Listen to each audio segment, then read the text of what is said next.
for me, we have to teach each other, especially children, to be grateful because we are here, we're still alive, and if we're not thankful enough, and then we're not activating our brain, but to be happy. Aside from other stuff like exercise, of course, very important, and good nutrition, and we have to teach children and other members of the family to say thank you in every day. That's the most important thing to connect with people.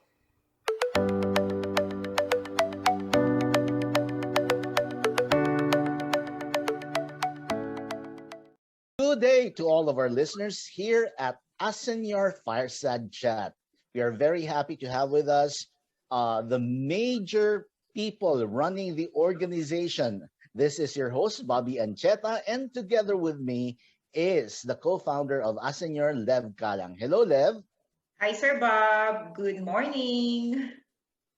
And also with us is the co-founder of Asenyor, Ilen Nagpasa. Hello, Len. Hello, good morning. We're here again. Okay, so for today, we would be talking about family scoping during the times of pandemic, and we have a very special guest for today.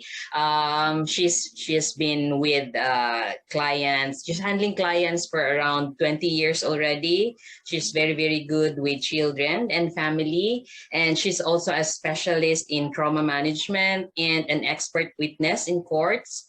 I would like to introduce today our guest, Dr. Ching Olasiman, a clinical psychologist of Vicente Sotto Memorial Medical Center, Center for Behavioral Sciences. Hello, Doc Ching. Hi, Hello, Doc. Doc. Good morning. Thank you for gracing our podcast episode today, Doc. With what happened during the time of pandemic, there has been a lot of challenges. There has been a lot of changes, and with these changes and challenges come along also stresses, behavioral problems that might impair functioning in the family and at work. In relation to that, can we identify first what are the common stressors these days? Yes, Doc Ching, what are the common stressors being experienced by families these days? Well, of course, well, first and foremost is the isolation. If you're going to talk about common stressor, and it could be the financial thing is secondary because if you are isolated, that's the biggest challenge because children are bored, adults are bored as well, and also older adults because they are not allowed to go out unless if they have this APOR, the Mhm. certificate that you are allowed to go out. Mental health now is really a challenge to our mental health professionals because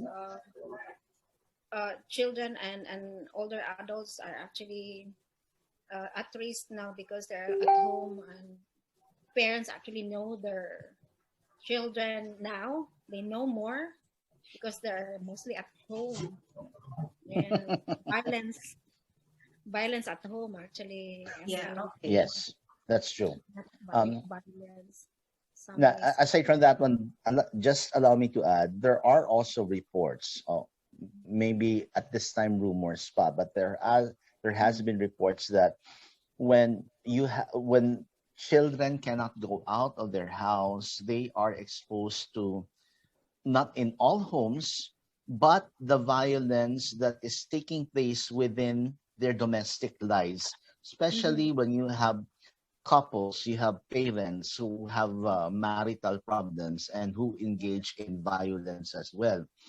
And sometimes kung meron ding mga, if we also have parents, one parent goes to work and then another, let's say the Stay. father or the stepfather is left behind, and there is another child left Mhm. behind, there is also the tendency of violence and even sexual abuse in some cases.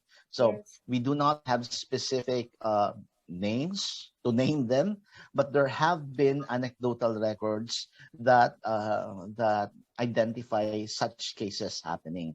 By the way, a while ago, si Doc Ching mentioned APOR. APOR, for the benefit of our international listeners, mean authorized persons outside of residence. So APOR, authorized persons outside of residence. These are the only people who can be allowed to get out of their house to buy the family's meals, to buy the supplies, unless of course you are a public servant, or you work with government agencies and you have your ID. And as Deb just said earlier during our talk before we started the recording, diba Sir Bob, you have already started with your work. I said yes sa city government, pero wala pa rin akong ID. Sabi ko baka huhuliin ako ng mga police dyan.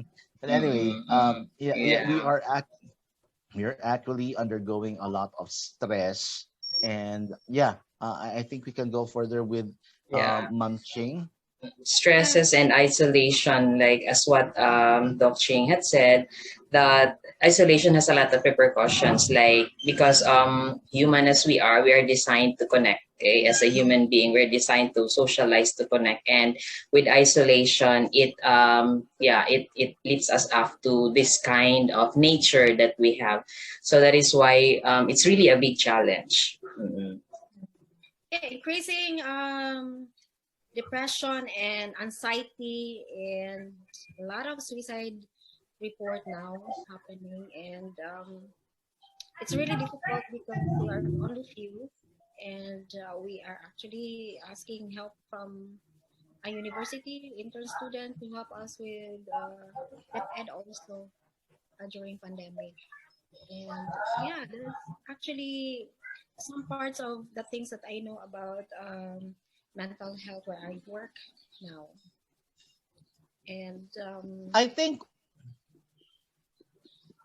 one of the reasons why the stress level of parents and even children are increasing is because um, rarely do we really encounter situations for prolonged periods of time na yung mga anak at ang yung mga parents ay magbabanggaan with regard to pwede bang lumabas o hindi. So for example, maybe a parent can tell the children, okay, do not go out, stay in the house because of this or that for 1 or 2 days. But if it's going to be prolonged, if it's going to be for 1 week, many of the children get bored, and then the parents would lose excuses and will have difficulties now explaining to the children why they cannot get up, because usually the figures of authority of the children are only their parents or sometimes teachers, but within the house it's only their parents. And so if it's only going to be their parents who will be telling them, do not get out because of this and that, the normal tendency is for children to go against, or to talk back, not really to talk back, but to reason out with their parents na, bakit hindi? Pwede naman ganito, si ganon nga. So that adds more stress to the parents as well. And on the children's part as well, we know as educators, we know as students of psychology, Deb, di ba, kahit sa college meron naman tayong psychology, so alam din natin to, na we cannot, we really want to also connect with other people. If we cannot connect, you might say pwede namang sa Facebook, pwede namang sa mag-chat na lang tayo, but it's still different if you're able to really physically connect with other people. So yun yung nangyayari na it increases the stress level, yung conflict in the house because of these discussions. So as time goes by, the level of stress also increases. So yun na, nagbabanggaan na yung mga anak tsaka yung mga parents. And I'll give you another example. One example, in fact. My best friend is a female. She's already married. And sometimes we would like to go to, let's say, not now because we are under MECQ. Pagadian is under MECQ. Okay. When we are still in GCQ, if I remember it right, there are some restaurants that are open, but senior citizens and children are not allowed to get in, and the capacity is limited to only, I think, 50. So yung mga adults can get out. But my best friend would all the time say, I would like to bring along my son, pero I could not bring him because once I bring him out, it's going to be very difficult for me to explain to him later on, especially kung mag-change na naman yung quarantine, na hindi na siya pwedeng lumabas. So to be consistent, ang ginawa niya, hindi na lang talaga niya dinadala outside because she doesn't want to encounter a situation na mag-aaway na naman sila sa kanyang 6-year-old son. So I think, Doc Ching, you can explain further yung dynamics na nangyayari sa bahay na ng mga parents and ng mga anak nila. You say that kind of strategy works, for the best in terms of, handling this situation of, like having the entire household in quarantine because it's required by the LG or something? Or ano po yung payo na maibigay nyo sa mga magulang? Siguro, because I have also 2 new sons. I foster 2 children from Negros who are assigned to me by the SWD, and they are 3 and 5-year-old, and it's really challenging because the eldest is Alex, and he is used to go to a special school, and he know what is school now or what is school is, and the problem is how could we explain to him that there's no more school, and we do not like him to watch a gadget or a TV or a computer for that school thing, because I know that he's not going to listen to the teacher. And that's the tricky part of it. But we were able to, I want to explain this perspective or dynamics in my own household, because I have also difficulty at the beginning. And the good part, because I'm a psychologist, so I know what's going on with the new normal. Then we have to establish consistency.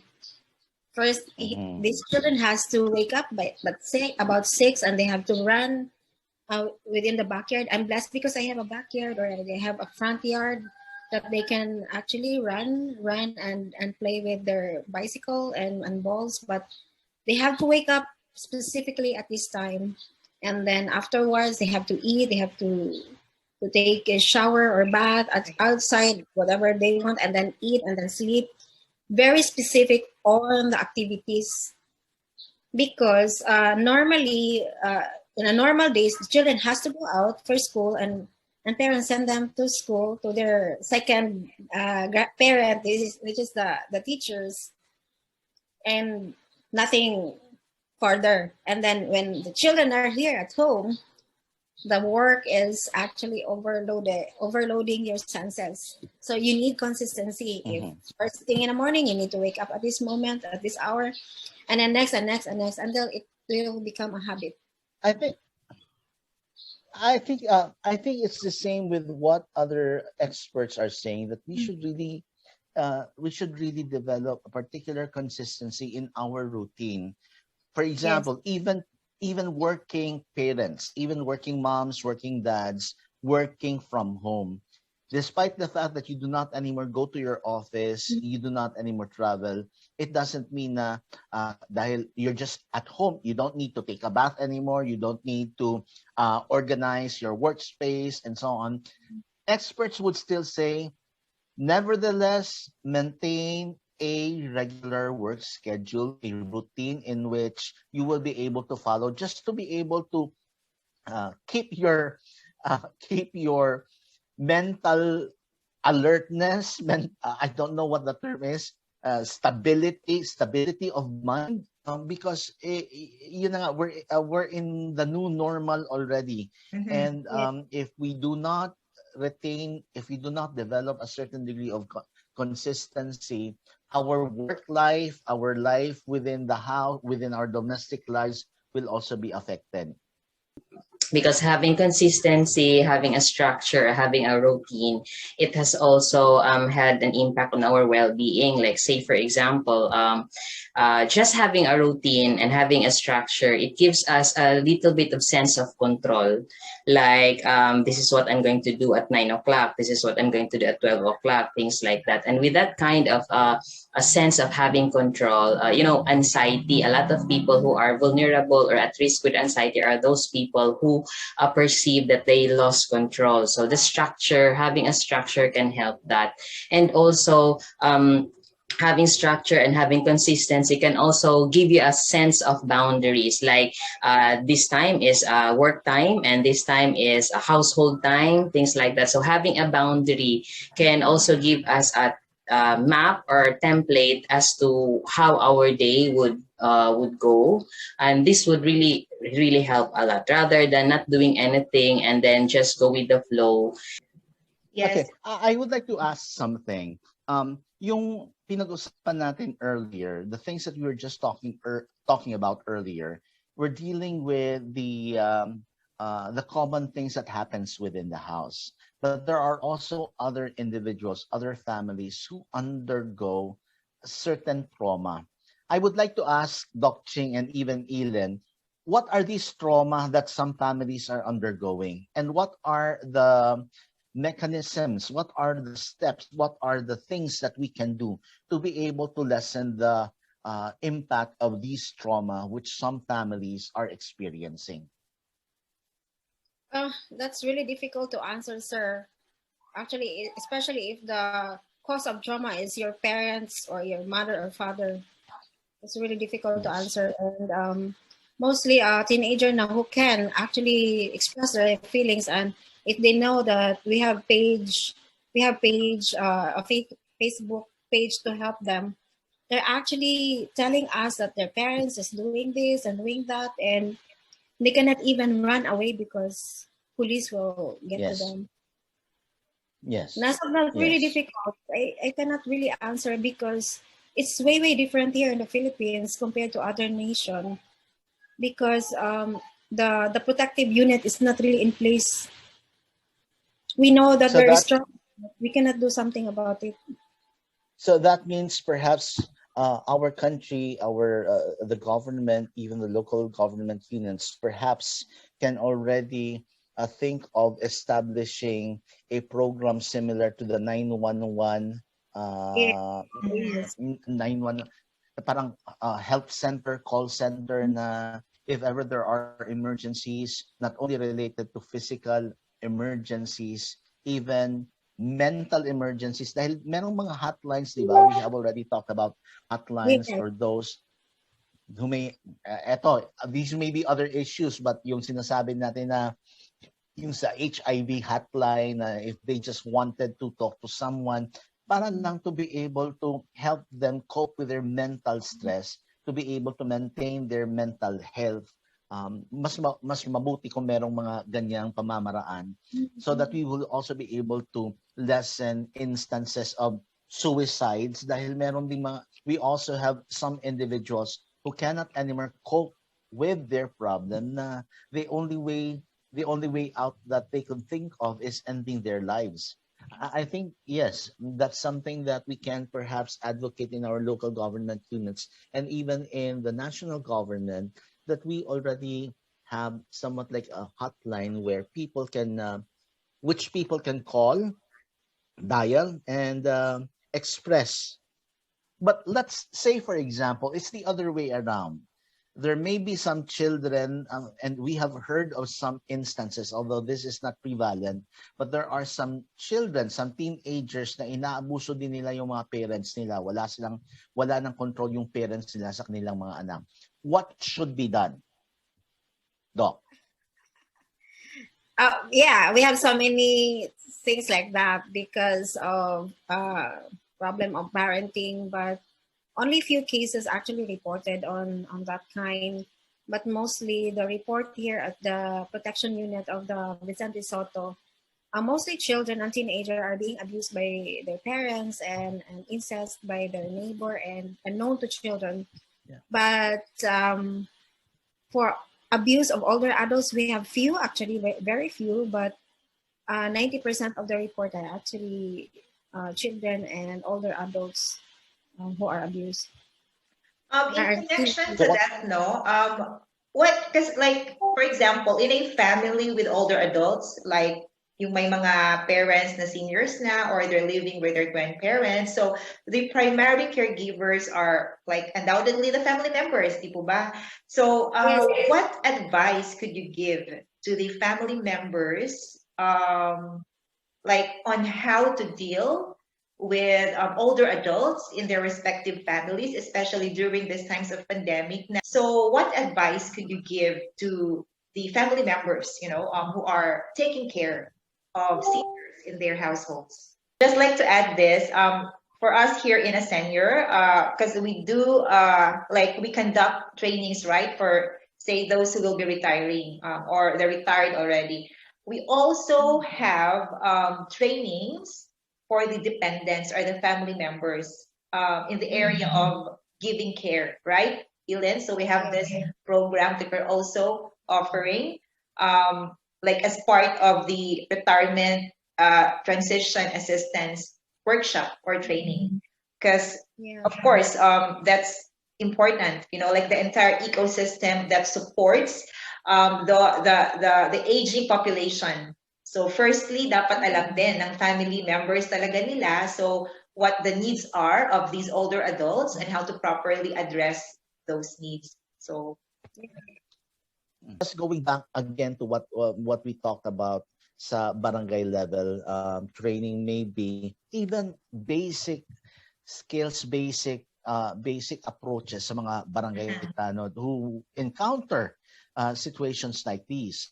I think it would be very good if we train them, because at least to a certain extent yung mga barangay tanod are in the barangay for an extended period of time na parang to a certain extent yung role nila in the barangay is also regular na, matagal na sila doon. We talk, si Lev also mentioned about the barangay health workers. Ngayon, Lev, meron ring bagong position, barangay nutrition scholars.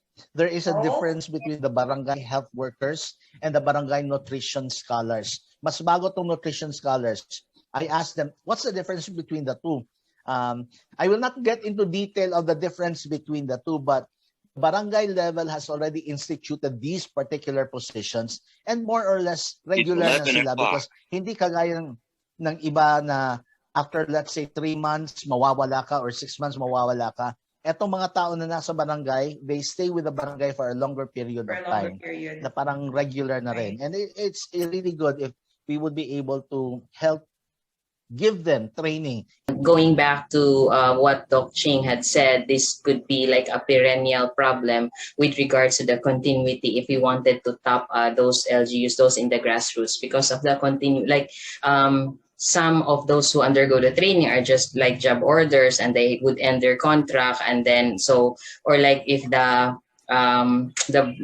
like for example the barangay captain would be again would not be elected for the next election, so there would be a discontinuity of those people who would man. So again, we would go back to zero again for the training. So things like that. But again, going back to our discussion with regards to our concern, how to address coping in this time of pandemic, although it's no longer that kind of strict before last year, but right now is some kind of lenient. But with regards to mental health, there are really those increasing need for that. Right? Still, yes. Because I think with or without the pandemic, it's already there, and it just got exacerbated because of what is happening. Like again, the restrictions, the feeling of being isolated.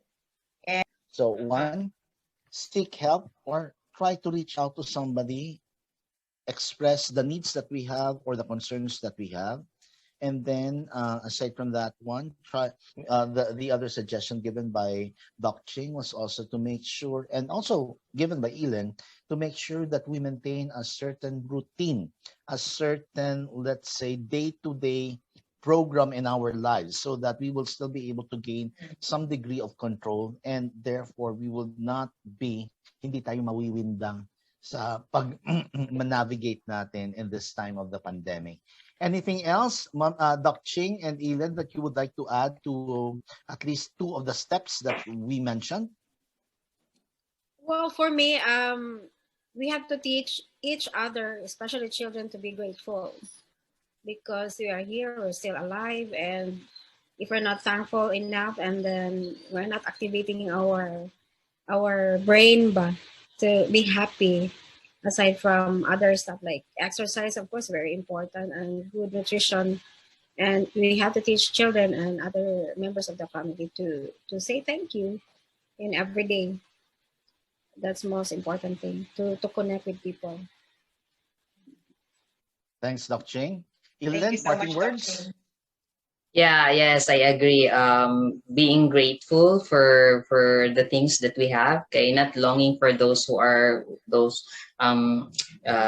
just being grateful with what we have. That's very, very important, and also connection. Okay, like what Doc Ching had said, na they would go out, reach out to their neighbors and help, because connection within the self and connection with others, connection with nature. That's very, very important, because that's our nature as a human being. Mm. Lev? Yes, so I would just like to say thank you again, Dr. Ching. Thank you for your insights. Thank you for the helpful information you've shared to us concerning our topic today. And yes, here's to, hoping and wishing everyone good health. I would say we're not out of the woods yet, pero hopefully, no, in a few months' time, let's just pray for, like magiging stable na, people can already travel. I would like to share to everyone, I already got my first shot, AstraZeneca. Congratulations, Sir Bob.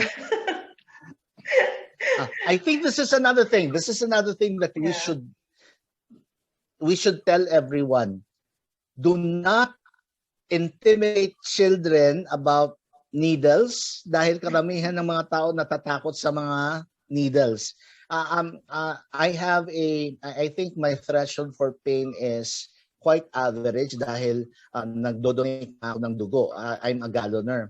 Pero I kept on asking, masakit ba? I keep on asking those who have gone before me sa pagpapaturok ng needle if it was painful, and they say, no, they know that I donate blood, and they say, mas malaki pa nga yung karayom na ginagamit na sa blood donation. Ba't ka pa matatakot sa needle na ginagamit for injection? And then when I did, it was not even as irritating as the bite of the ant. Yun na nga yung sinasabi nila, mas masakit pa yung kagat ng lamok. Not lamok, ng ant. ng ant. Ng ant. I guess yung main concern doon, Sir Bob, would be more on, di ba, yung side effects, I guess, o mga ganon. Which is, to our viewers and listeners, we have, anong episode yon? The one that we did with Ramon Aboites Foundation and Yes, UMAS, I think episode 5. So visit again to everyone na napadpad sa YouTube channel namin. Please hit the subscribe button. Yon. Yes. All right. Thank you again, Dr. Ching. You're Thanks, welcome. Dr. Ching. Thank you, Doc, for your time. Yes, please. In behalf of the Senior team, in behalf of Lev and Elin, this is Bobby Ancheta, your host for today, and we would like to thank everyone for listening to our fireside chat. Good day. See you next episode. Bye. Bye.